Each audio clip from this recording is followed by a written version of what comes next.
बिस्मिल्लाहिर्रहमानिर्रहीम। अस्सलाम वालेकुम डियर स्टूडेंट्स। मैं उम्मीद करूँगा कि आप सब बहुत अच्छे होंगे। आज का हमारा टॉपिक अल्डस हक्सले का one of the most humorous essay है, द ब्यूटी इंडस्ट्री के नाम से।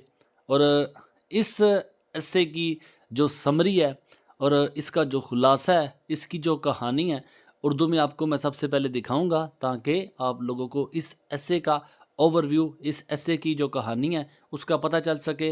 बाकी वो स्टूडेंट्स जो ज़्यादा काम तैयार नहीं कर सकते, उन बच्चों के लिए मैं एक ही आंसर आपको दूंगा। उस आंसर को मल्टी आंसर और इसके साथ साथ कोटेशंस के साथ लिखा हुआ है, किसी किस्म के क्वेश्चन को भी वो कवर कर सकता है।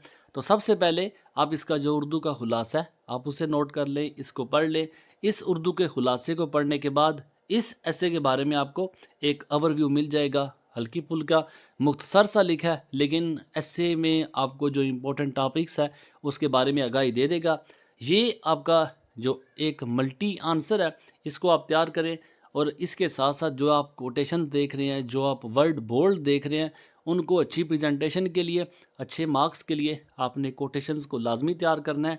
ये उन बच्चों के लिए है जो बच्चे तैयार कर सकते हैं एग्ज़ाम में अच्छे नंबरों के लिए, मैंने इसे साथ ऐड किया है। और वो स्टूडेंट्स जो ये समझते हैं कि वो कोटेशन लिखते हुए, याद करते हुए वो प्रॉपर उसे अपने माइंड में नहीं बिठा सकते, तो बच्चे इसे छोड़ सकते हैं। एग्ज़ाम में गलत लिख के आने से बेहतर है कि आप इसे छोड़ दें। बाकी जो कोटेशन आप तैयार कर सकते हैं उसे तैयार करें। जो आपको लगता है कि ये काफ़ी बड़ी कोटेशन है, तो आप इसके कुछ वर्ड याद करके दरमियान में डाल डाल के इसके लास्ट वर्ड्स आप इसे लिख सकते हैं। मैं उम्मीद करूँगा कि आप लोगों के लिए ये काम आसानी का बायस बनेगा। दुआ में याद रखिएगा। जज़ाकल्लाह। अल्लाह हाफिज़। अस्सलामु अलैकुम।